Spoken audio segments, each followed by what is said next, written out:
لا هادي له ونشهد أن لا إله إلا الله وحده لا شريك له ونشهد أن محمدا عبده ورسوله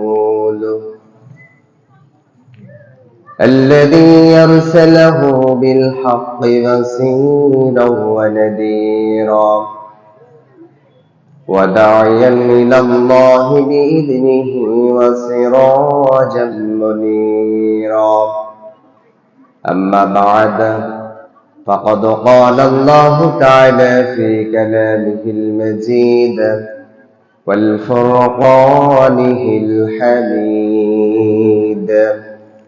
أعوذ بالله من الشيطان الرجيم بسم الله الرحمن الرحيم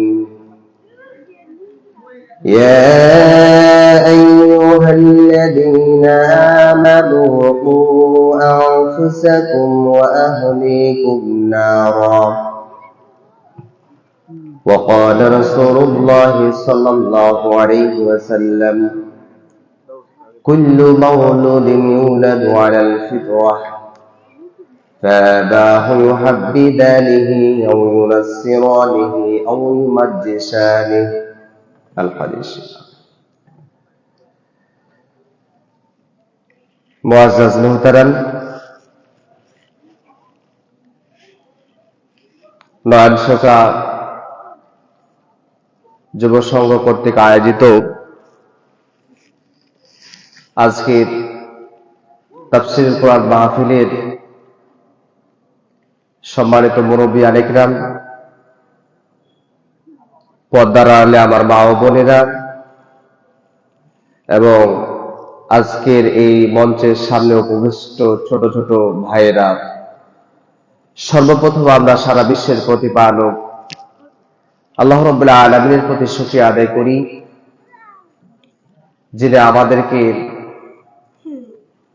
এই সুন্দর একটি মঞ্চ,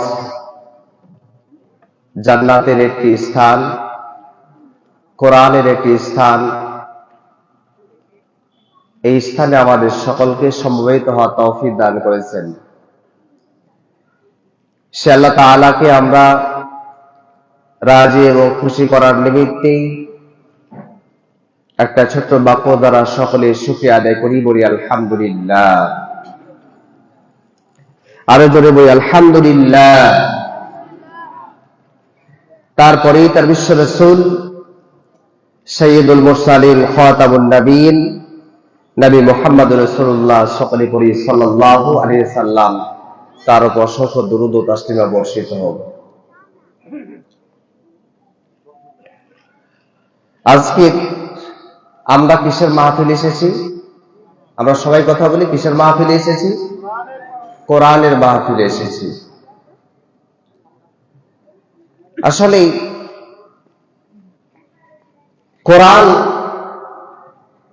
এই কথাটা শুনলে যুগ যুগ ধরে কিছু মানুষ আছে যাদের গা জ্বালা ধরে। রাসূল করিম সাল্লাল্লাহু আলাইহি সাল্লাম যখন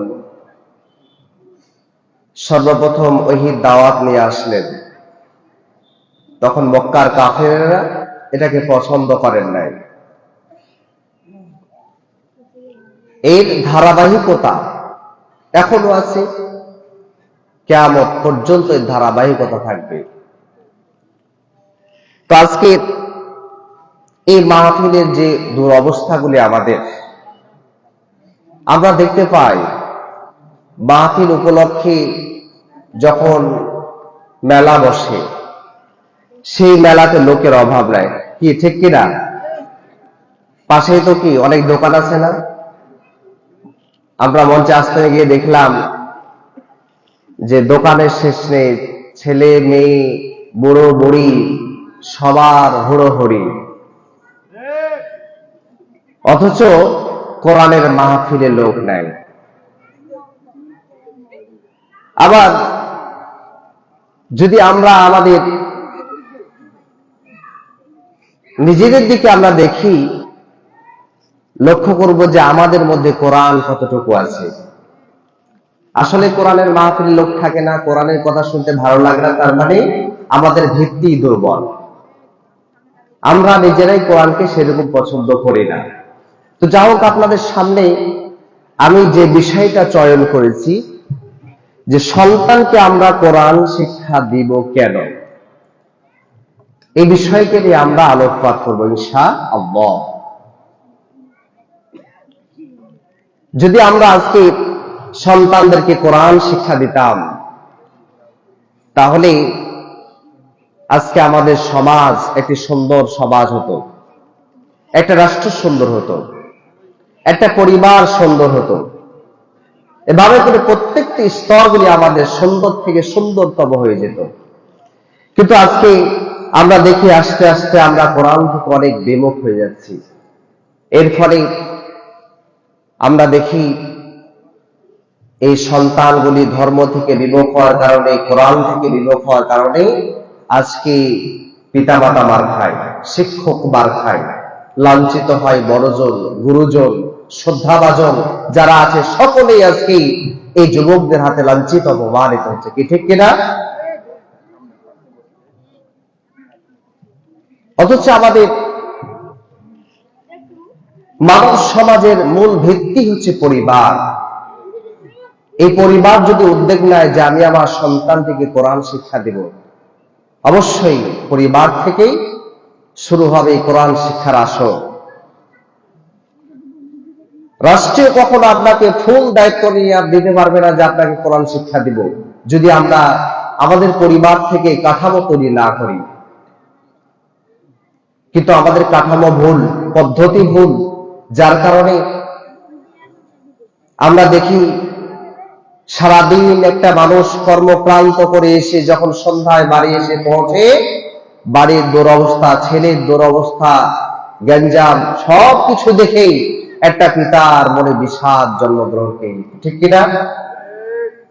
কিন্তু যদি বাড়িতে এসে দেখে যে বাড়ির অবস্থা ভালো, সন্তানের অবস্থা ভালো, ঝগড়া নেই, বিবাদ নেই, কলহ নেই, কোনো কিছু নেই, তাহলে ওই পিতার মনটা তখন শান্তিময় হয়ে ওঠে।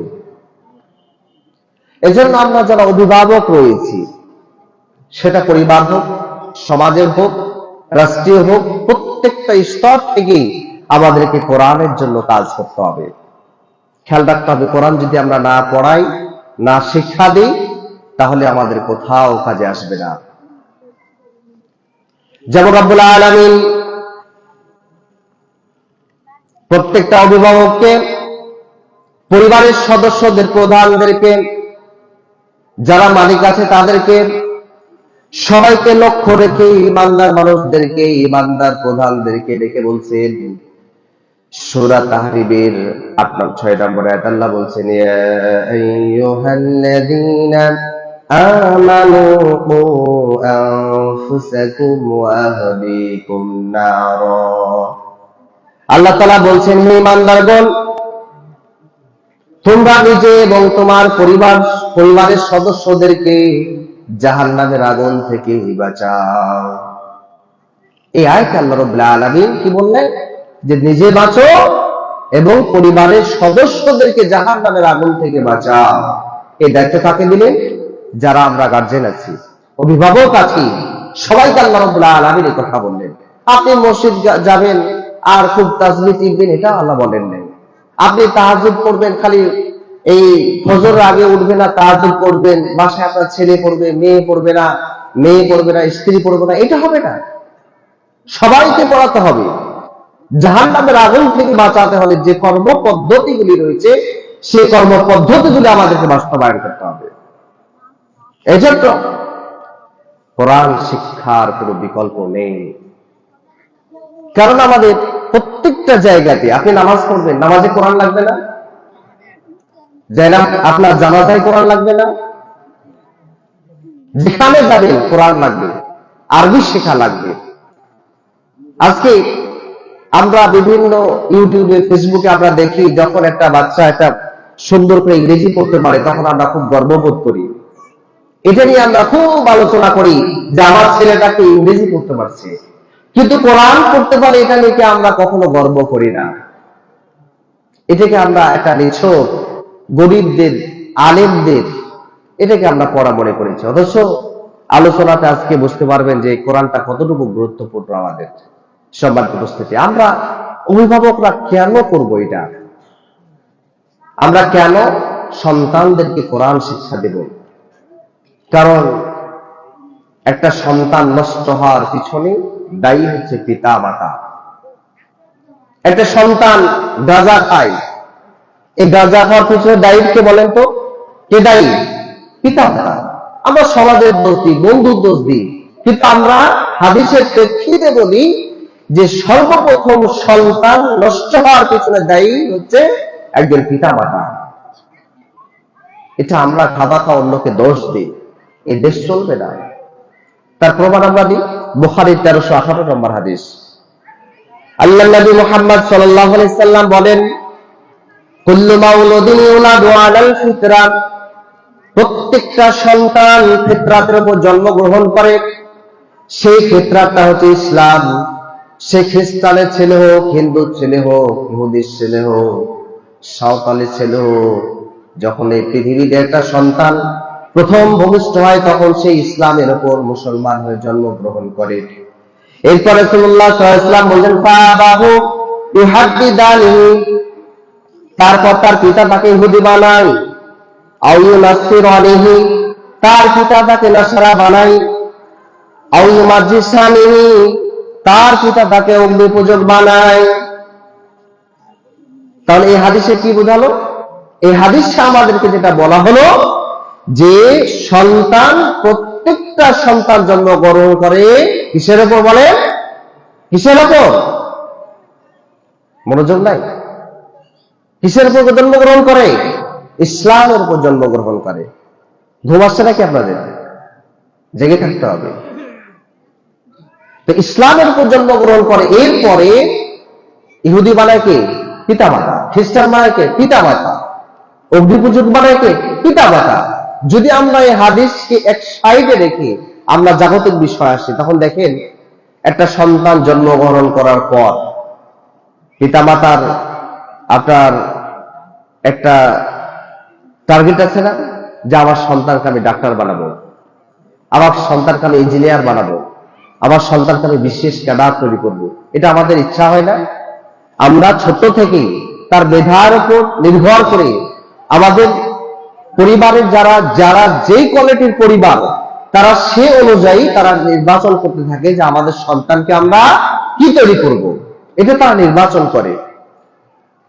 তো এটা যদি নির্বাচন করে, তাহলে একজন পিতামাতার এটা নির্বাচন করা উচিত ছিল যে আমার সন্তানকে আমি কোরআন শিক্ষা দিব। আপনি আপনার ছেলেকে ইঞ্জিনিয়ার বানান, কোনো অসুবিধা নেই। আপনার সন্তানকে আপনি ডাক্তার বানান, কোনো অসুবিধা নেই। বিশেষ কাজ করেন, অসুবিধা নেই। কিন্তু কি করতে হবে? কোরআন শিক্ষা দিতে হবে।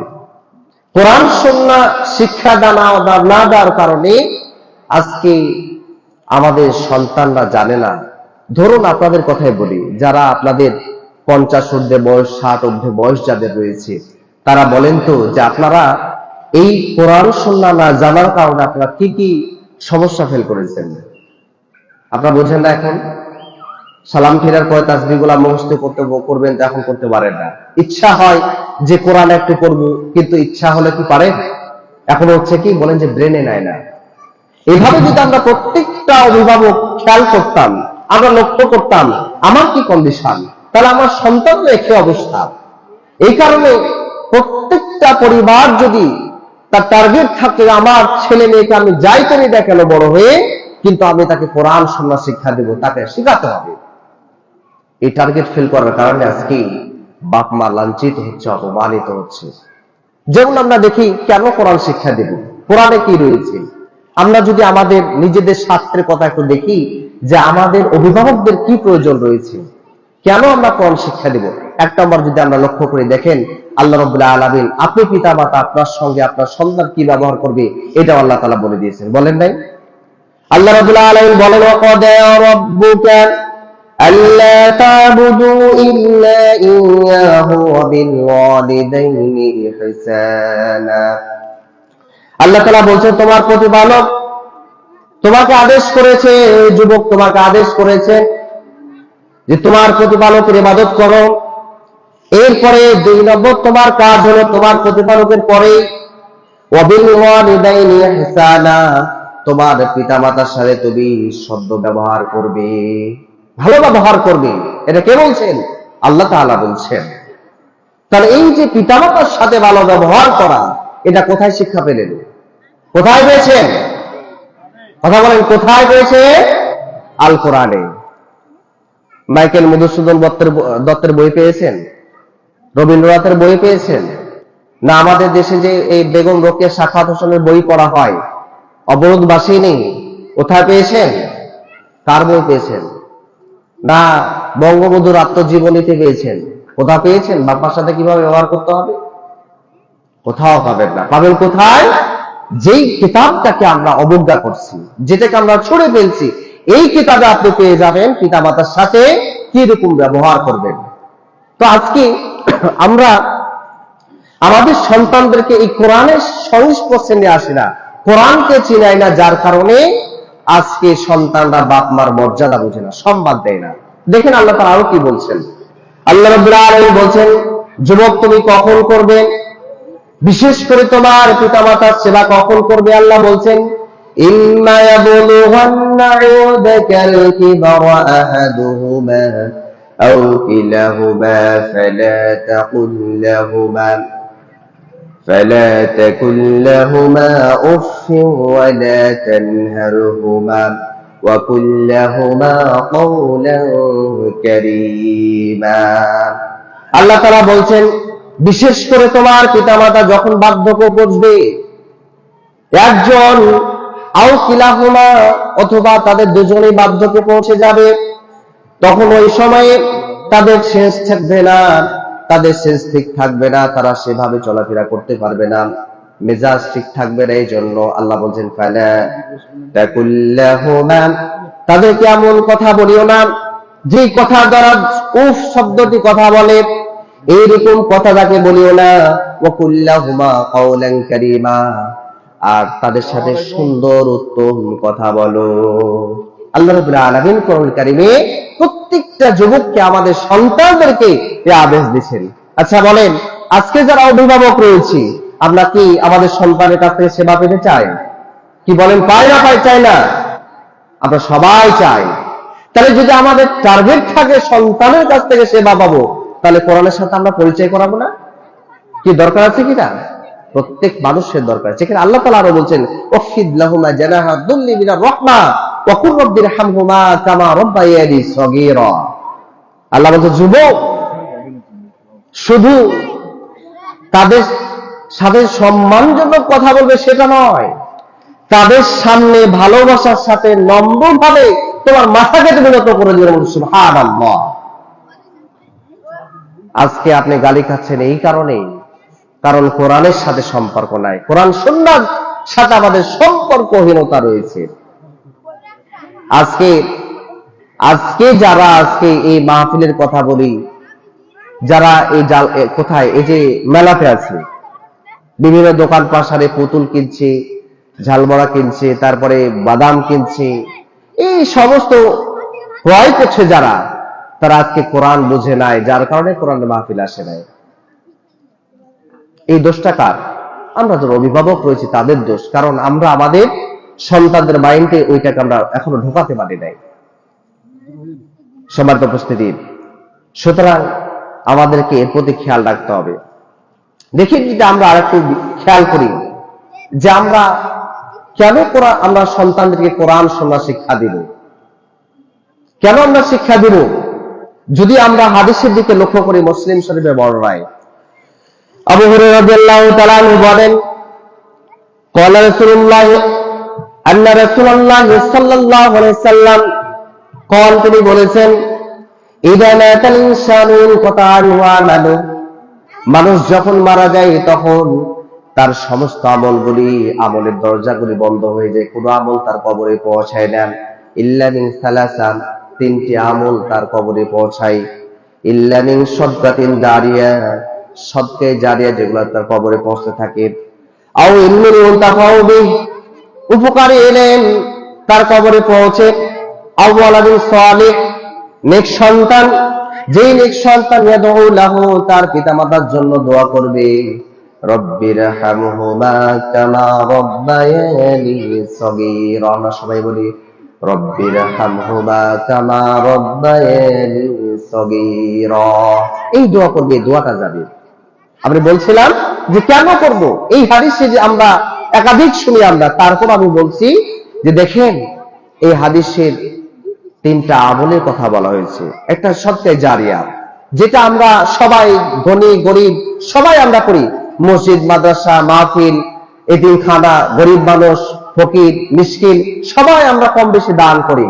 কিন্তু আরো যে দুইটা আছে এর সাথে সম্পর্ক আছে আমাদের, আও ইলমিন ইনতাফাউ বিহি, এই যে উপকারী এলেমের কথা বলেছে, কোন এলেম?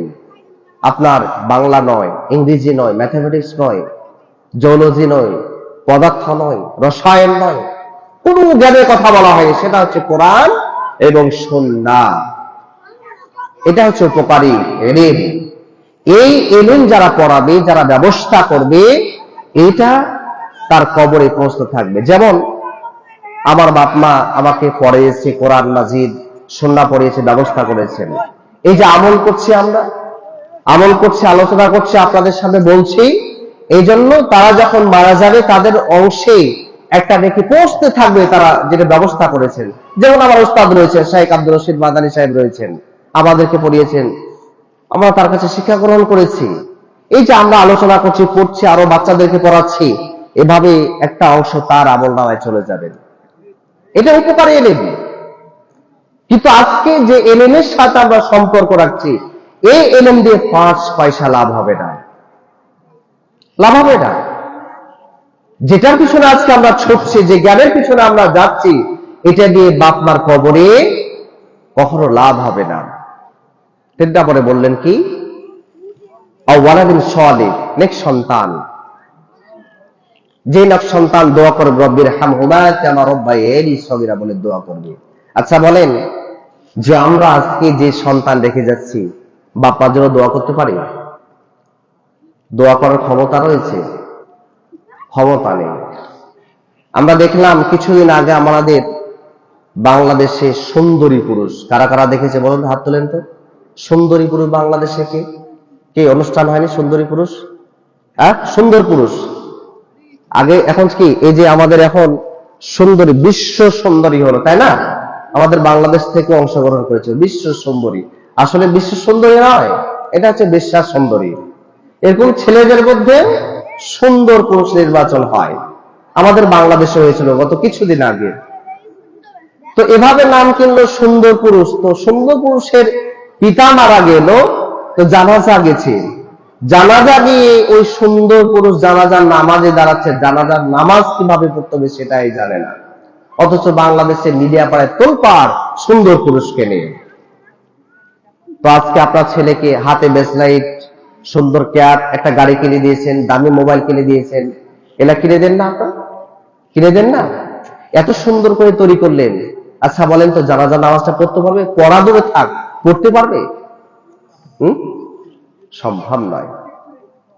কিভাবে নেক সন্তান হলো? যদি আপনি আপনার সন্তানকে কোরআন সুন্নাহ শিক্ষা দিতেন, তাহলে ওটা নেক সন্তান হতো। যে সন্তান পিতা মারা যাওয়ার পরে পিতামাতার জন্য দোয়া করতে পারে, সেই সন্তান হচ্ছে নেক সন্তান।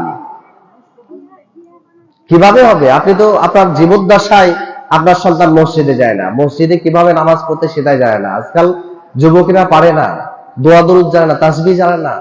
নেক সন্তান কিভাবে হবে? পিতা মারা গেলে হুজুর ভাড়া করে দোয়া করার জন্য, করে না?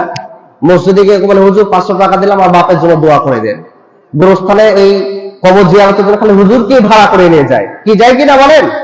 যায় না? হুজুর ভাড়া করে নিয়ে যায় না? এই যে বিদআতি কর্মকাণ্ড রয়েছে। আচ্ছা, আপনার যে দুঃখ বেদনা আমি বুঝবো, আমার বোঝার ক্ষমতা রয়েছে। তাহলে একটা ছেলে তার পিতা মারা গেছে, তার যতটুকু বেদনা একটা আলেম বুঝতে পারবে। আলেম দোয়া করবে, একটা সীমা রেখা রয়েছে, আলেমের মতো করবে। কিন্তু সবচেয়ে পিতা মাতার জন্য কাঁদবে কে? সন্তানরা। কিন্তু সে তো পারে না, বলে কি হুজুর আপনার তো দোয়ার ফাঁক ফোকর জানা আছে, আপনার দোয়া কবুল হয়, আমরা তো বুঝি না আল্লাহ কোনটা কবুল করবে না করবে। আচ্ছা বলেন ওই সন্তানকে বলবেন? হ্যাঁ, শয়তান, আমরা যেটা বলি যে যেই যুবক যে সন্তান বলে যে আমরা বুঝি না ফাঁক ফোকর দোয়া জানি না, এ হচ্ছে শয়তানের চাইতে খারাপ। কারণ শয়তানের বিশ্বাস ছিল আল্লাহ দোয়া কবুল করবে, আল্লাহ শয়তানের দোয়া কবুল করে নাই। তো আমরা আপনি ভাবছি যে শয়তানের চাইতে আমরা খারাপ? আমরা কখনো ভাবি? যদি আমার এটা বিশ্বাস থাকে যে আমার দোয়া কবুল হবে কি হবে না, এই চিন্তা ভাবনা আমি থাকে, তাহলে ভাবতে হবে যে আমি শয়তানের চাইতে নিকৃষ্ট হয়ে গেছি। এই চিন্তাধারা নিয়ে আসতে হবে না। বলছিলাম যে সন্তানকে আপনি কি করবেন? কোরআন সুন্নাহ শিক্ষা দেন, যে সন্তান আপনার জন্য দোয়া করতে পারবে, মারা যাবে তার দোয়া করতে পারবে। গত কয়েক বছর আগে দেখলাম আপনাদের এই এলাকায় নবশঙ্করবাটি এলাকায় একজন আলেম মারা গিয়েছিলেন। তো তার সন্তানরা জানাজায় আসলো, দেখলাম টাকর নিচে প্যান্ট, দাড়ি ক্লিন শেভ, বাপের লাশটা কাঁধে ঠিক মতো ধরতে পারে নাই। বাপের জন্য দোয়া করা, জানাজা পড়া তো দোয়া তোরে থাক। এরকম যদি সন্তান আমরা জন্মগ্রহণ করি আর দুনিয়ার পিছনে ছুটি, তাহলে আমাদের লাভ হবে? কোনো কিছুই লাভ হবে না। এই জন্য আমাদেরকে কোরআন সুন্নাহর পিছনে সময় ব্যয় করতে হবে। প্রত্যেকটা সন্তানকে, প্রত্যেকটা পরিবারের সদস্যকে, অভিভাবককে আমাদেরকে খেয়াল রাখতে হবে যে আমাদের সন্তানরা কোরআন সুন্নাহ শিখতে পারছে কিনা। আমাদের রাষ্ট্রগুলিতে আজকে কোরআন শিক্ষা দেওয়ার ব্যবস্থা করা হয় না। কারণটা কি? আমাদের গণতান্ত্রিক ব্যবস্থা এদেশ, এই গণতান্ত্রিক ব্যবস্থা মানে লুটতারাজের ব্যবস্থা। এখানে খালি চুরি চামারি, চাঁদাবাজি, রাজধানী, ধর্ষণ, খুন খারাপি, এটা নিয়ে ব্যস্ত থাকে।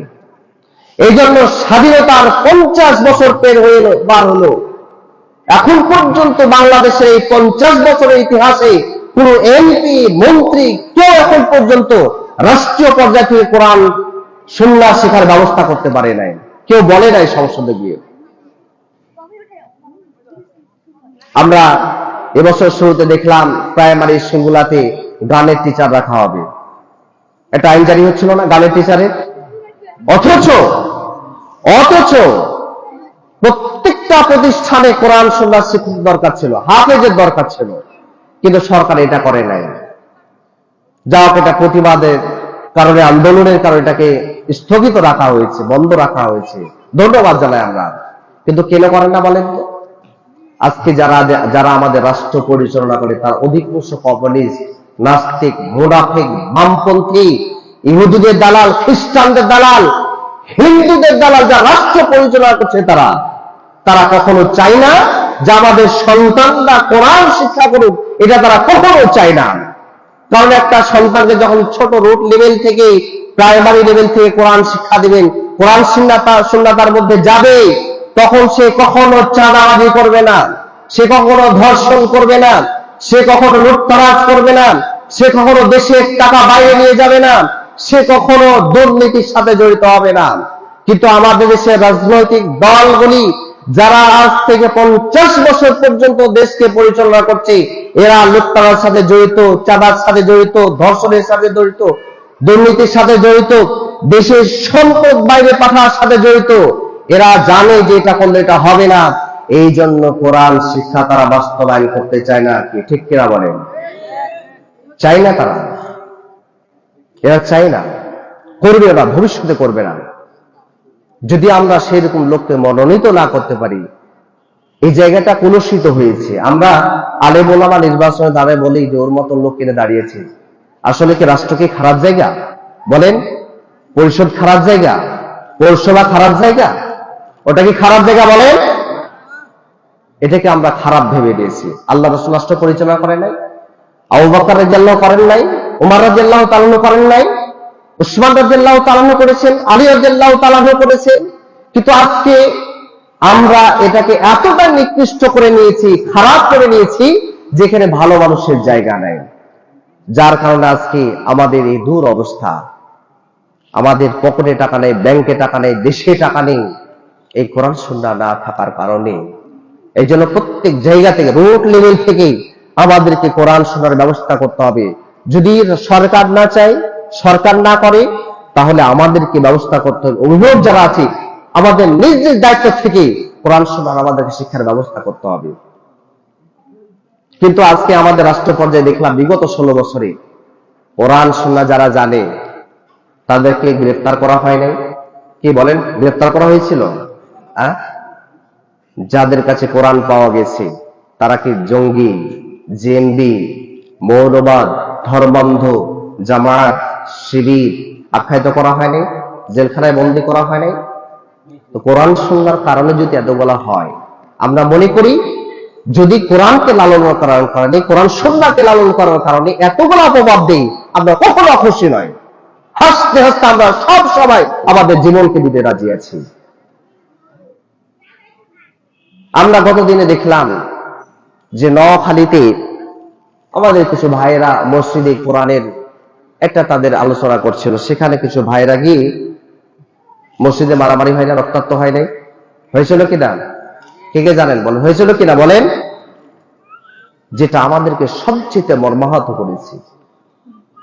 কারণ এই কোরআন এবং সুন্নাহ, কোরআনটি শুধু আলেমদের জন্য নয়, কোরআন শুধু মৌলবাদদের জন্য নয়, কোরআন শুধু ধর্মান্ধের জন্য নয়, কোরআন শুধু জামাত শিবিরের জন্য নয়, কোরআন হচ্ছে গোটা সারা বিশ্বের সমস্ত মানুষের জন্য। যেমন বুখারীর বর্ণনায় এসেছে, আব্দুল্লাহ ইবনে আমর রাদিয়াল্লাহু তাআলা আনহু বলেন, আলাইকুম বিল কোরআনি ফাতাআল্লামুহু ওয়া আল্লামুহু আওলাইকুম। তিনি বলেন, কোরআনের ব্যাপারে তোমাদের অবশ্যই পালনীয় হলো তোমরা এই কোরআনকে শিক্ষা গ্রহণ করবে। ওয়া আল্লামুহু আওলাইকুম, তোমাদের অধীনস্থ যারা আছে তোমাদের সন্তানদেরকে কোরআন শিক্ষা দিবে। কেন কোরআন শিক্ষা দিবে? তিনি বলছেন, ফাইন্নাকুম আনহু তুসআলুনা, এই কারণে দিবে যে তোমাদেরকে এই ব্যাপারে জিজ্ঞেস করা হবে। তোমার সন্তানদেরকে, তোমার অধীনস্থদেরকে তুমি কোরআন সুন্নাহ শিক্ষা দিয়েছো কিনা, তোমাকে এই বিষয়ে প্রশ্ন করা হবে। অবিহিত যাওন, আর এর উপর, এই প্রতিফলের উপর তোমাদেরকে প্রতিদান দেওয়া হবে। আচ্ছা, যদি এটাই হয় আমরা বাঁচতে পারবো? বলেন, আমরা বাঁচতে পারবো? যারা এটাকে আমরা নির্দিষ্ট করে নিচ্ছি যে এটা একটা দলের একটা কর্মসূচি, কোরআন সুন্নাহ, একটা গোষ্ঠীর আলেম ওলামা এদের এই কোরআন সুন্নাহ, তারা বাঁচতে পারবে এখান থেকে? সম্ভব আছে? অথচ প্রত্যেকটা মানুষকে এই কোরআন সুন্নাহ শিক্ষা দিতে হবে। যেখানে বলা হচ্ছে তোমার সন্তানদেরকে কোরআন সুন্নাহ শিক্ষা দাও। রোজ কিয়ামতের ময়দানে যদি এটার জন্যই আল্লাহ তাআলা ধরেন যে বান্দা তুমি কোরআন তোমার সন্তানদেরকে শিক্ষা দিয়েছো কিনা, তুমি বলো তো, বাঁচতে পারবেন? আমরা বাঁচতে পারবো বলেন? আমি মনে করি একটা প্রশ্নে, এই প্রশ্নে যে গাইডবুক আল্লাহ তাআলা দিলেন, যে কোরআন দিলেন রব্বুল আলামিন, এটার যদি খালি প্রশ্ন করেন আমাদের পারিবারিক যে দুরবস্থা, আমরা আমাদের পরিবারের কোন সদস্য এই প্রশ্নের উত্তর আমরা সঠিকভাবে দিতে পারবো না। এখানেই আমরা ফেঁসে যাব। বাঁচার উপায় নেই। বাঁচবেন কোথা থেকে? আজকে কোরআন আমাদের পড়া হয় না। বাচ্চা কোথায় গেছে, কোরআন শিখছে কি শিখে না, এটাকে সাবজেক্টে ডিসেম্বর মাস, ছুটির মাস, তো তখন হুজুর 1 মাসে কোনো রকম আমার ছেলেটাকে কোরআন পড়ান। কি হয় না, হুজুর উপর চাপাচাপি হয় না যে কোনো 1 মাসে কোরআনটা খালি শিক্ষা দেন? এটাকে শিক্ষার জিনিস না মানার জিনিস? আমাদের এটি মানার জিনিস না, এটা হচ্ছে আমাদের মানার জিনিস। এর জন্য কোরআনের প্রতি আমরা খেয়াল রাখবো। দেখেন, যেটা বলছিলাম যে এই কোরআনটা কোনো নির্দিষ্ট জাতির জন্য নয়, প্রত্যেকটা মানুষের জন্য এই কোরআন। যেমন আমরা যদি সূরা জুখরাফের 43 নম্বর আয়াতের দিকে যাই, আল্লাহ রাব্বুল আলামিন বলেন, ওয়া ইন্নাহু লাযিকরুল লাকা ওয়া লিকাওমিকা ওয়া সাওফা তুসআলুন। আল্লাহ তাআলা বলছেন এই কোরআনটা হচ্ছে তোমার জন্য, ওয়া লিকাওমিকা, এবং তোমার জাতির জন্য, তোমার কওমের জন্য, ওয়া সাওফা তুসআলুন, মনে রেখো বান্দা, অবশ্যই তোমাকে এই বিষয়ে প্রশ্ন করা হবে। তাহলে আজকে আমাদের যে রাজনৈতিক দলগুলো রয়েছে, কমিউনিস্ট যা দল রয়েছে, এরা বাঁচতে পারবে? যারা বলছে এটা ধর্মান্ধের জন্য, আলেমদের জন্য, মাদ্রাসা ছাত্রের জন্য, এটা হচ্ছে জামাত শিবির করে তাদের জন্য, যারা এটাকে একটা ট্রেডিশন করে দিচ্ছে, এটা বাঁচতে পারবে? আমরা যদি এই আয়াতের দিকে লক্ষ্য করি তাহলে প্রত্যেকটা দল যেভাবে মাদ্রাসায় কোরআন সুন্নাহ শিক্ষা দেওয়া হচ্ছে সেইভাবে কোরআন শিক্ষা আমাদেরকে স্কুলগুলোতে দিতে হবে। যেইভাবে আজকে জামাত ইসলাম শিবির তারা যেভাবে কোরআনের কর্মসূচি করছে, এটা বিএনপির ভাইরাকে করতে হবে, এটা এনসিপির ভাইরাকে করতে হবে, এটা জাতীয় পার্টির ভাইরাকে করতে হবে, এটা এবি পার্টির ভাইরাকে করতে হবে। এভাবে প্রত্যেকটা দল যারা রয়েছে বাংলাদেশে গণতান্ত্রিক যতগুলি দল রয়েছে, যাদের কথায় হাজার হাজার যুবক, হাজার হাজার মানুষ একটা মিছিলের জন্য, আন্দোলনের জন্য যারা সাড়া দেয়, প্রত্যেকটা দলের এই নেতাদেরকে এই কোরআন শিক্ষার বাস্তবায়ন করতে হবে। যেহেতু আল্লাহ তাআলা বলছেন যে ওয়াইন্নাহু লাযিকরুল লাকা ওয়া লিকওমিকা, তোমার কওমের জন্য। তাহলে আজকে যারা দলের প্রধান রয়েছে, আমি ধরলাম আমার পরিবার থেকে ধরি যে আপনার কওম, আপনার অধীনস্থ, আপনার সন্তান, আপনার স্ত্রী, আপনার ছেলে মেয়ে, তার জন্য আপনি করেন। এইভাবে যারা একটা দলের নেতা, স্থানীয় পর্যায়ে যিনি একজন নেতা, একজন এমপি, মন্ত্রী যারা রয়েছেন, যাদের কথায় একটা জাতি, একটা এলাকা চলে, এই সব দায়িত্বশীল, প্রত্যেকটা দায়িত্বশীল ব্যক্তিকে এই কোরআন শিক্ষার ব্যবস্থা করতে হবে। এখানে কোনো দল বল দেখার টাইম নেই, সবাইকে ব্যবস্থা করতে হবে। কিন্তু আমাদের দেশে এটাকে একটা জাতি গোষ্ঠীর জন্য করা হয়েছে। এটা সবচেয়ে আমাদেরকে মর্মাহত হতে হয় যখন এই যে আমাদেরকে বিভিন্ন সময় বিভিন্ন নেতারা বলা হয় যে মৌলবাদের উত্থান, মৌলবাদের উত্থান, এটা দিয়ে এই কথা বলে দেশের ইসলাম প্রিয় জনতাদেরকে এই মৌলবাদ দিয়ে তারা গালি দেয়। এটা তাদের গালি, এটা আমরা সাধারণ মনে করি তাই। অথচ এই কোরআন না হলে আপনার কাজ হবে? জন্ম যখন গ্রহণ করেছে তখন কোরআন লাগে নাই, ইসলামের বাণী লাগে না, আযান দেন নাই। যখন আপনাকে শেষ বিদায় দেওয়া হবে তখন এই কোরআনের বাণী দিয়ে আপনাকে শেষ বিদায় দেওয়া হবে। অথচ আমরা আজকে কোরআনের সাথে এরকম মশকরা করে থাকি। সম্মানিত উপস্থিতি, আজকে আমরা দেখি আমাদের সমাজ ব্যবস্থায় নেতারা আমাদের রয়েছে যারা কোরআন শিখে অপরকে ঘায়েল করার জন্য, আছে না? আছে না? দেখবেন টকশো গোলাতে, আমরা টকশো দেখি তো প্রায় সব টকশো, দেখবেন কিছু কিছু মুনাফিক রয়েছে যারা কি করে থাকে, এই টকশো গুলাতে কোরআনের কিছু কিছু আয়াতকে তারা মুখস্থ করে আসে, আসার পরে ওখানে ওরা মুফতি সেজে যায়। এটা নিয়ে বিভিন্ন আলেম ওলামা, ধর্মপন্থী যারা মানুষ, এদেরকে কটাক্ষ করে, ফতোয়া দেয় তারা। তার জবাব মুহাম্মদ সাল্লাল্লাহু আলাইহি সাল্লাম দিয়েছেন যে এরকম লোক আসবে পৃথিবীতে। আহমদ শরীফের বর্ণনায় উকবা বিন আমির রাদিয়াল্লাহু তাআলা আনহু বলেন, রাসূলুল্লাহ সাল্লাল্লাহু আলাইহি সাল্লাম তিনি বলছেন, আমার উম্মতের জন্য যে বিষয়গুলো আমি ভয়ঙ্কর মনে করি, তিনি বলছেন তার মধ্যে হচ্ছে আমি ভয় মনে করছি কিতাব এবং দুধের ব্যাপারে ভয় মনে করছি। সাহাবায়ে কেরাম বুঝতে পারলেন না, তারা রাসূলুল্লাহ সাল্লাল্লাহু আলাইহি সাল্লামকে জিজ্ঞেস করলেন, ইয়া রাসূলুল্লাহ, আপনি কিতাবের ব্যাপারে কেমন ভয় করেন? আল্লাহর হাবিব মুহাম্মদ সাল্লাল্লাহু আলাইহি সাল্লাম বললেন, কিতাবের ব্যাপারে এই জন্য ভয় করছি যে কিয়ামতের পূর্বে কিছু নেতা আসবে যারা কোরআন শিক্ষা গ্রহণ করবে। এরা কিছু মুনাফিক থাকবে, যে মুনাফিকরা শুধু কোরআন মুখস্থ করবে এই জানলো যে তারা ধর্মপ্রাণ মুসলমানদের সাথে তর্ক বিতর্ক করবে। এরপর সাহাবায়ে কেরাম জিজ্ঞেস করলেন, ইয়া রাসূলুল্লাহ, কিতাবের ব্যাপারে বুঝলাম, কিন্তু দুধের ব্যাপারটা কি? এটা তো বুঝলাম না। আল্লাহর হাবিব মুহাম্মদ সাল্লাল্লাহু আলাইহি সাল্লাম বললেন, কিয়ামতের পূর্বে কিছু মানুষ আসবে, তারা দুধকে এত প্রিয় বলে করে নেবে, দুধকে এত প্রিয় তারা করে নেবে, যার ফলে তারা মুসলমানের জামাতকে ত্যাগ করবে এবং জুমাকে পরিহার করবে। আহমদ শরীফে বর্ণনা এসেছে। আজকে যদি আমরা এই হাদিসটি আমরা লক্ষ্য রাখি, যদি আমরা দেখি যে সব মুনাফিক আমাদের দেশে আছে কিনা বলেন তো? আছে না? যারা পয়েন্ট ভিত্তিক কিছু দু একটা আয়াত মুখস্থ করে, তারপর শুদ্ধ না, অশুদ্ধভাবে তেলাওয়াত করে। এই তেলাওয়াত নিয়ে বড় বড় ফতোয়া দেয় ধর্মপ্রাণ মুসলমানদের দিকে। আমরা বিগত 16 বছরে দেখেছি, এখনো আমরা দেখছি সব লোকদেরকে, মুনাফিকদেরকে আমরা দেখতে পাচ্ছি যে তারা বেশি না, জ্ঞান বেশি নেই। গোটা 30 পাড়ায় আমার মনে হয় খুব জোর 10 থেকে 15টা আয়াত মুখস্থ আছে, বা 10 থেকে 15টা সূরা মুখস্থ আছে, এর বেশি তার বেশ কিছু তার পুঁজি নেই। এসব মুনাফিকদের আমার চিন্তা হবে। রাসূলুল্লাহ সাল্লাল্লাহু আলাইহি ওয়াসাল্লাম এদেরকে সরাসরি মুনাফিক হিসেবে আখ্যায়িত করেছেন। আচ্ছা, আমরা বলি যে মুনাফিক কোথা থেকে হয় বলেন তো? মুনাফিক কি ইহুদিদের মধ্য থেকে হয়, খ্রিস্টানদের মধ্য থেকে হয়? ইহুদিদের মধ্য থেকে মুনাফিক হয় না, হিন্দুর মধ্য থেকে হয় না, খ্রিস্টানের মধ্য থেকে হয় না। হয় মুনাফিক কোথা থেকে? আমাদের মধ্য থেকে, মুসলমানদের মধ্য থেকেই মুনাফিক হয়। এই জন্য বাংলাদেশে কোনো হিন্দু নেতা খুঁজতে হবে না সে মুনাফিক কিনা, কোন সাঁওতাল, উপজাতি, চাকমা, বার্মা এদেরকে খুঁজতে হবে না। আমার আপনার যারা জাত ভাই এদেরকে খুঁজতে হবে সব মুনাফিক গুলিকে। মুনাফিক গুলো আমার চিন্তা হবে, সাবধান থাকতে হবে, কারণ এরা যে কোনো সময় আপনাকে যে কোনো ভাবে ছবল দেবে।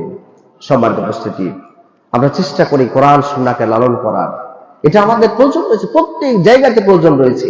যদি আমরা এভাবে আমাদের নিজেদের মধ্যে কোরআন সুন্নাহকে আমরা ঠিক না করতে পারি, আমাদের প্রজন্মগুলির মধ্যে যদি আমরা লালন করতে না পারি, পড়াতে না পারি, শিখাতে না পারি, তাহলে আমাদের ইহকাল শেষ, পরকালও আমাদের সবকিছু শেষ।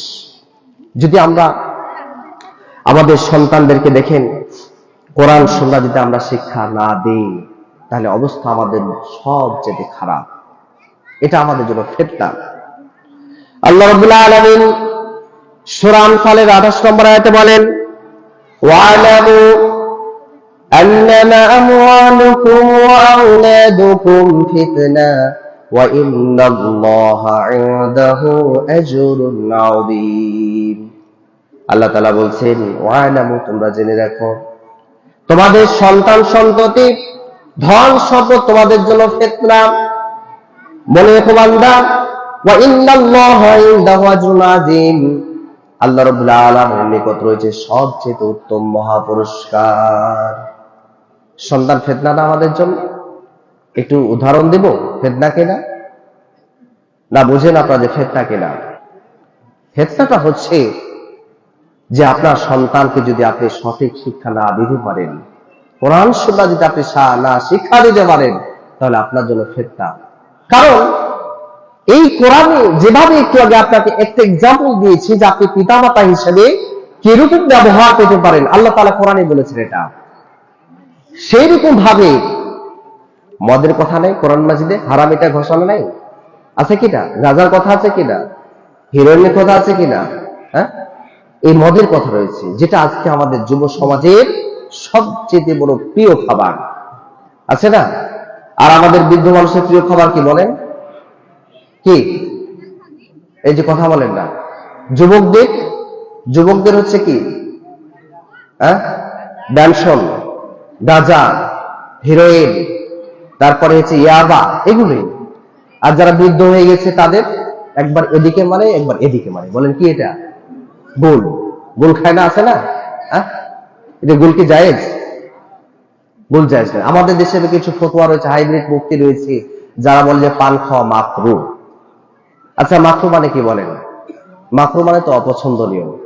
আপনি ভাত খেতে বসেই যে তরকারিটা পছন্দ হয় সেটা খান আপনি? আমরা খাই? কি কথা বলেন না কেন? খাই আমরা। তাহলে জর্দা খাওয়া যদি মাকরুহ হয়, তাহলে আপনি সেটা কিভাবে খান বলেন? আমার এটা ব্রেনে আসে না। আমার ব্রেনে এখন পর্যন্ত ধরে নাই যে হুজুররা বলে যে মাকরুহ, আবার ওটাকে খাচ্ছে, তো মাকরুহ মানে কি ভাই? এই ব্রেনে এখন আমার পর্যন্ত ব্রেনে আসে নাই। সেদিনকে শুনলাম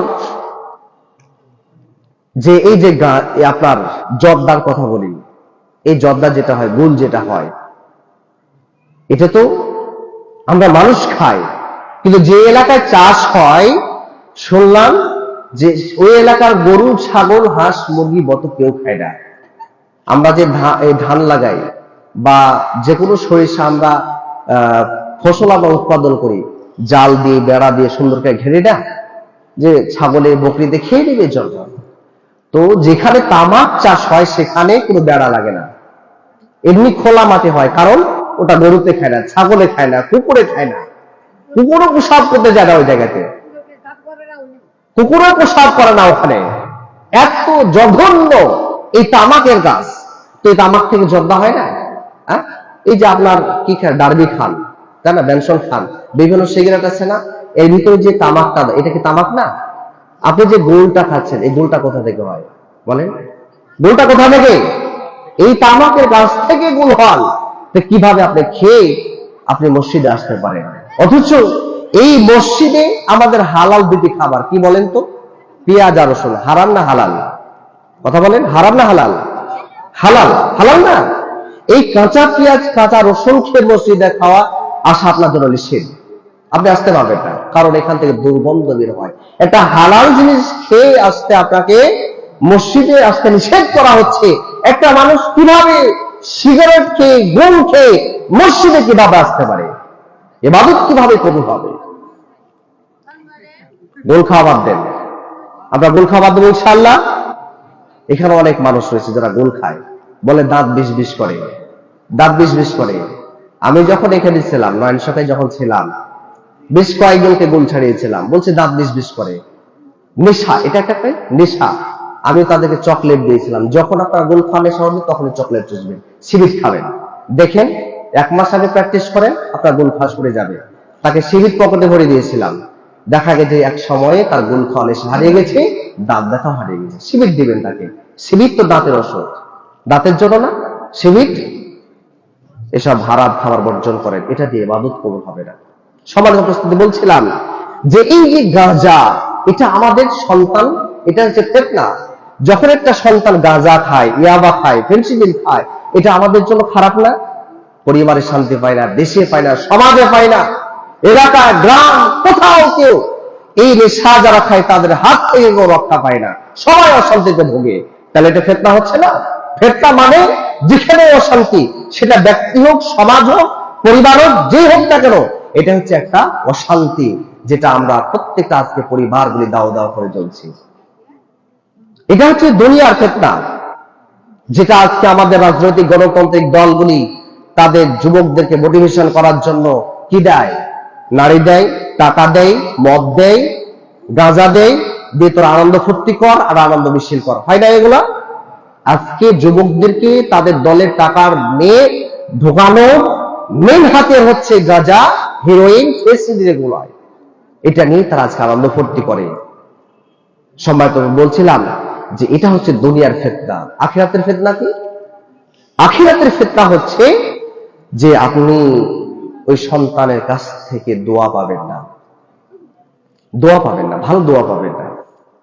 যেভাবে আপনার জন্য সদকায়ে জারিয়া, পূর্বে একটা হাদিস বলেছি, বুখারী মুসলিম শরীফ থেকে হাদিস বলেছি, যা ওয়ালাদিন সালিহ ইয়াদউ লাহু, যে সন্তান আপনার জন্য দোয়া করবে, যে দোয়া আপনার কবুল হবে। অন্য বর্ণনা এসেছেন জান্নাতীরা দেখবে হঠাৎ করে তাদের মর্যাদা বৃদ্ধি হয়ে গেছে, তখন তারা বুঝতে পারবে না যে আমি তো এরকম কোনো আমল করে আসে নাই, যে আমলের কারণে জান্নাতে আমার মর্যাদা কিভাবে বেশি হলো, এটা তো আমি আমল করে আসে নাই। তখন তারা প্রশ্ন করবে, কি ব্যাপার, আমার মর্যাদা কিভাবে বেশি হলো, আমি তো বুঝি নাই। তখন ওই জান্নাতীদেরকে বলা হবে, তোমরা পৃথিবীতে ওই যে নেক সন্তান রেখে এসেছিলে, ওই নেক সন্তান তোমার জন্য দোয়া করেছে, আল্লাহ রাব্বুল আলামিন তার দোয়াটা কবুল করে তোমার মর্যাদাকে বৃদ্ধি করে দিয়েছেন। বলুন সুবহানাল্লাহ। কি দরকার আছে? নেক সন্তানের দরকার আছে, আছে কিনা বলেন? নেক সন্তানের আমাদের দরকার আছে। খালি স্কুলে পড়ালেই হবে না, স্কুলে পড়ালেই হবে না, খালি টার্গেট করলেই হবে না, ইঞ্জিনিয়ার করব, বিশেষ ক্যাডার করব, নেতা করব, এটা করলেই হবে না। আখিরাতের পুঁজি রাখতে হবে। আখিরাতে যদি আপনি আপনার সন্তানকে সেরকম কুলাঙ্গার তৈরি করে যান, যার কারণে সমাজের মানুষ, একটা মেয়ে সমাজ ব্যবস্থা ধ্বংস হয়ে যাবে, এটা যদি হয় এরকম তৈরি করে যান, তাহলে এর আমল নামাও আপনার কবরে পৌঁছতে থাকবে, এটাও পৌঁছতে থাকবে। আজকে যারা আমরা নেতাগিরি করি, যারা আমরা নেতা নেতৃত্ব দিই, যাদের ডাকে 50, 100, 200, 500 যুবক যে কোনো সবাই হাজির হয়, এটাকে কিছু মনে করি আমরা যারা কোরআন সুন্নাহ লালন করি, এদেরকে যারা কটাক্ষ করে, এদের অবস্থা খারাপ হবে কিয়ামতের ময়দানে। যেমন আল্লাহ রাব্বুল আলামিন সূরা আযাবের 67 এবং 68 নম্বর আয়াতে বলেন, وقالوا ربنا إنا أطعنا ساداتنا وكبرانا فأضلونا السبيل।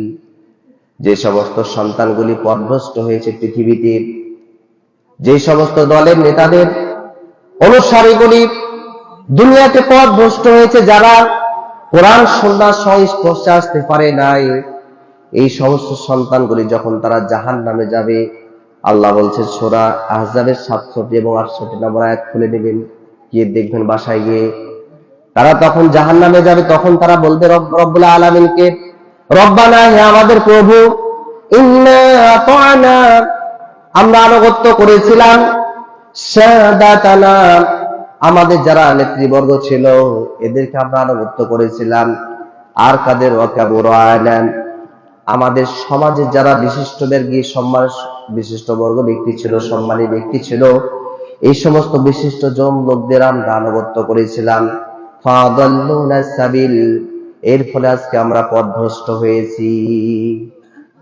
আজকে বুঝি না যুবক, আজকে তো আপনারা বুঝেন না যে কোন লোকটা আমাকে কোন দিকে নিয়ে যাচ্ছে, এটা তো আমরা বুঝি না। যুব সমাজ বুঝে না যে আমার এই নেতা কোন দিকে নিয়ে যাচ্ছে, আমার সমাজের এই ব্যক্তি আমাকে শিরকের দিকে ডাকছে কি বেদাতের দিকে ডাকছে, এটা তো আমরা বুঝি না। সমাজের একটা মানুষ, বড় মানুষ একটা কথা বলেছে, ওটাই আমাকে পালন করতে হবে, এটা আমরা বুঝি। আমরা হুচুকে বাংলা দিই, বোঝাবুঝি নাই। কিন্তু এই যুবকরা তখন আল্লাহ তাআলাকে বলবেন, আল্লাহ, এই নেতার আনুগত্য করেছিলাম।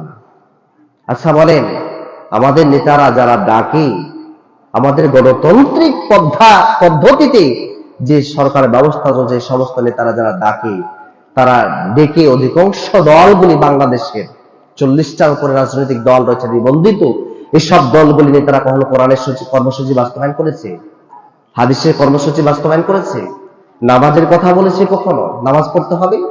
বরং আমরা দেখি মিডিয়া পাড়াতে, আমরা মিডিয়ায় দেখছি যে মসজিদে আজান হলে বিরক্ত হয়। এরকম নেতা আছে কিনা বলেন?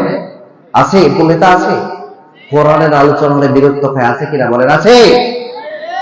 তো এই সমস্ত নেতা যারা রয়েছে, এদের প্রতি আফসোস করবে যারা তাদের অনুসারী রয়েছে, যে এদের কারণে আমরা পথভ্রষ্ট হয়েছিলাম। যখন মিছিলে ডেকেছে আমরা মিছিলে চলে গেছি, যখন বলেছে আজকে তোমাকে অমুক এলাকা থেকে চাঁদা তুলে নিয়ে আসতে হবে, আমরা ছুটে গেছি চাঁদা তুলতে। যখন বলেছে আমাকে অমুকের সাথে মারামারি করতে হবে, বিপক্ষ দলের সাথে আমরা ছুটেছি। আজকে মারামারি হচ্ছে কিনা বলেন? হচ্ছে। আমরা বাংলাদেশে আজকে রাজনৈতিক প্রেক্ষাপটে দেখছি যে এক দলকে, একটা গ্রুপকে নমিনেশন না দেওয়ার কারণে আর একটা দল কি বিকল্প দলগুলি মারামারি করছে কিনা বলেন? করছে। তাহলে এক গ্রুপকে প্রতীক দেওয়া হয়েছে, আর এক গ্রুপকে দেওয়া হয়নি। বিকল্প যাদেরকে প্রতীক দেওয়া হয়নি, এই জন্য তারা মারামারি করছে, রাস্তায় আগুন জ্বালাচ্ছে, গাড়ি ভাঙচুর করছে। কি করছে না? তো এইটি তারা তাদেরকে ভালো কাজে না দিয়ে তাদেরকে বললো, তোমরা আগুন জ্বালাও রাস্তাতে, তোমরা গাড়ি ভাঙচুর করো, মারামারি করো। কেন আমাকে, তোমার এই আমি নেতাকে কেন প্রতীক দেওয়া হলো না, নমিনেশন কেন দেওয়া হলো না? তাহলে এদেরকে যে খারাপ পথে লেলিয়ে দেওয়া হলো, এই খারাপ পথের জন্য তারা জাহান্নামে যাবে না? জাহান্নামে যাবে না? এই সমস্ত অনুসারীগুলি তখন কিয়ামতের ময়দানে আল্লাহকে বলবে যে আল্লাহ, আমরা পথভ্রষ্ট হয়ে গেছিলাম। সুতরাং কাজ কি হবে? যে সমস্ত বাপ মা আমাদেরকে কোরআন শোনার শিক্ষা দেয় নাই, শুধু বলেছে খাটো আর নিয়ে এসো, আমাকে দাওয়াত পথে ভর্তি করো, দরকার নেই মসজিদে যাওয়ার দরকার নেই, মাদ্রাসা যাওয়ার দরকার নেই, শুধু আমাকে খাটিয়ে খাওয়াইছে, এই কাজ যারা করিয়েছে, এবং যে সমস্ত নেতাগুলি মানুষকে তার অনুসারীদেরকে পথভ্রষ্ট করেছে, তাদের অবস্থা কি হবে? আল্লাহ তাআলা বলছেন, আল্লাহ রাব্বুল আলামিন বলছেন, ওই সমস্ত অনুসারীগুলি তখন বলবেন, রব্বানা আতিহিম দুআফাইনি মিনাল আযাব। যেহেতু রব্বুল আলামিন এই সমস্ত নেতাদের কারণে, বিশিষ্ট জনের কারণে আমরা পথভ্রষ্ট হয়েছিলাম, সুতরাং তাদেরকে আপনি দ্বিগুণ আযাব দান করুন। কিরকম আযাব? কিরকম আযাব? কথা বলে না। কেমন আযাব? দ্বিগুণ আযাব দান করুন। একটা আযাবই হয় না, একটা আযাবই হয় না। আর কয় রকম আযাবের কথা বলছেন আল্লাহ? কয় রকম আযাবের কথা? দ্বিগুণ আযাব, দ্বিগুণ আযাব দান করুন। তখন কি অবস্থা হবে? এরপরে বলছেন শুধু এটা নয়, ওয়ালানুহুম লানান কাসীরা, আর তাদেরকে আপনি অনেক অনেক তাদেরকে আপনি লানত করুন, অভিসম্পাত করুন। তারা সেদিনকে রব্বুল আলামিনের কাছে প্রার্থনা করবেন। তাহলে আজকে যারা আমরা অভিভাবক রয়েছি, যারা আমরা দায়িত্বশীল রয়েছি, সেটা পরিবার হোক, সমাজের হোক, মসজিদের হোক, রাজনৈতিক দলের হোক, কি আমাদের অনুসারীদেরকে আমাদের যারা কথা মেনে চলে তাদেরকে কোরআন শোনার কথা বলতে পারবো কি পারবো কিনা বলেন? যারা আমরা অভিভাবক রয়েছি, আগামী কাল থেকে প্রত্যেকটা সন্তানকে বক্তব্য পাঠাতে পারবো কিনা বলেন? পারবো ইনশাআল্লাহ। সন্তানদেরকে কোরআন শিক্ষা দেন। সম্মানিত উপস্থিতি, দেখেন যে আমাদের যারা নেতা রয়েছে, এই সমস্ত নেতাগুলি পথভ্রষ্ট হবে। রাসূলুল্লাহ সাল্লাল্লাহু আলাইহি সাল্লাম বলেছেন, সহিহ 1137 নম্বর হাদিস, তালহা বিন মুসাদ্দিদ রাদিয়াল্লাহু তাআলা আনহু বলেন, রাসূলুল্লাহ সাল্লাল্লাহু আলাইহি সাল্লাম বলেছেন, শেষ জামানার মানুষের জন্য অতি ভয়ঙ্কর তিনটা বিষয়কে তিনি ধরেছেন। যতগুলি ভয়ঙ্কর মনে করতেন রাসূলুল্লাহ সাল্লাল্লাহু আলাইহি সাল্লাম, তার মধ্যে অতি ভয়ঙ্কর মনে করতেন তিনটি জিনিসকে। এক নম্বর, তারকার প্রতি বিশ্বাস। মানুষ তারকার মাধ্যমে বৃষ্টি প্রার্থনা করবে, নক্ষত্রের মাধ্যমে করবে, সূর্যের মাধ্যমে করবে, এটার প্রতি পূর্ণ বিশ্বাস তারা দিবে। নিরাপদ তাকদীরে অবিশ্বাস, ভাগ্যকে বিশ্বাস করবে না, ভাগ্যকে বিশ্বাস করবে না। যেমন আজকে আমরা দেখছি যে কার তাকদীরে কি আছে, এটা আজকে আমরা যদি মিডিয়া পাড়ায় দেখি তাহলে বুঝতে পারবো তাকদীরকে আমরা কতটুকু আমরা স্বীকার করে থাকি। আপনার যতটুকু যেখানে রুজি রয়েছে সেটাকেই আপনি মেনে নেন। এবছর যারা ধান চাষ করেন, একটু ধান কম হয়েছে এই জন্য খুব আফসোস, না ধান ভালো হলো না। এত ব্যবসাতে মার খেয়েছেন, লস হয়েছে, এই জন্য আফসোসের শেষ নেই। অথচ ভালো মন্দ প্রত্যেকটা সময় আমাদের কি বলা উচিত? কি বলা উচিত? আলহামদুলিল্লাহ। এ কথা বলি আমরা? এ কথা আমরা বলি না। যদি আমাদের সম্পদ বিষয়টা আলহামদুলিল্লাহ, সম্পদ কম হলেও কি আলহামদুলিল্লাহ। আপনার ফসল খারাপ হয়েছে তো কি হয়েছে, আপনি বলেন আলহামদুলিল্লাহ। এ কথা আমরা বলতে পারবো না? যে আল্লাহ আপনার ফসলে বা নষ্ট করেছেন, কম দিয়েছেন, ওই আল্লাহকে দিতে পারেন না? আল্লাহকে দিতে পারেন না? অবশ্যই রব্বুল আলামিন দিতে পারেন। এই জন্য রব্বুল আলামিনের প্রশংসা করতে হবে, তাকদীরের প্রতি আপনাকে বিশ্বাস করতে হবে। তিন নম্বরে রাসূলুল্লাহ সাল্লাল্লাহু আলাইহি ওয়াসাল্লাম অতি ভয়ঙ্কর মনে করেছেন নেতৃস্থানীয় মানুষ যারা তাদের অধীনস্থদের জুলুম অত্যাচার করে, এদেরকে রাসূলুল্লাহ সাল্লাল্লাহু আলাইহি ওয়াসাল্লাম সবচেয়ে বেশি ভয়ঙ্কর মনে করেছেন। আচ্ছা বলেন, এরকম নেতা আমাদের বাংলাদেশে ছিল কিনা? ছিল? আরো জোরে বলেন, ছিল কিনা? এখন আছে কিনা? আছে না? যাদেরকে রাসূলুল্লাহ সাল্লাল্লাহু আলাইহি ওয়াসাল্লাম বেশি ভয় করেছে। অন্য বর্ণনা এসেছে যে যারা টোল আদায় করে, চাঁদাবাজি করে, এদের প্রতি রাসূলুল্লাহ সাল্লাল্লাহু আলাইহি ওয়াসাল্লাম অভিসম্পাত করেছেন, অভিশাপ দিয়েছেন, এদেরকে সবচেয়ে বেশি ভয় করেছেন। আজকে এই টোল আদায়কারী চাঁদাবাজি লোক আছে কিনা আমাদের সমাজে? আছে তো? তাহলে সব নেতারাকে চিনতে পারবো না? যারা চাঁদাবাজি করে, চাঁদাবাজি চিনতে পারবো না? যেহেতু রাসূলুল্লাহ সাল্লাল্লাহু আলাইহি ওয়াসাল্লাম বলেছেন যে যারা স্থানীয় মানুষের উপর জুলুম অত্যাচার করে, এদেরকে ভয়ঙ্কর মনে করেছেন। আজকাল হাইব্রিড নেতাদের অবস্থার কারণে আমার দেশের এই টেম্পো স্ট্যান্ড, মাছ বাজার, হাট বাজার, গরুর বাজার, বাস, ট্রাক, পুরো ক্ষেত্র আজ পর্যন্ত খালি নেই। কি ঠিক কিনা বলেন? আজকে মানুষ যথেষ্ট চাঁদার কারণে কোটি কোটি টাকা আজকে চাঁদাবাজি হয়। এই টেন্ডারবাজি, চাঁদাবাজি, তার কোনো কেন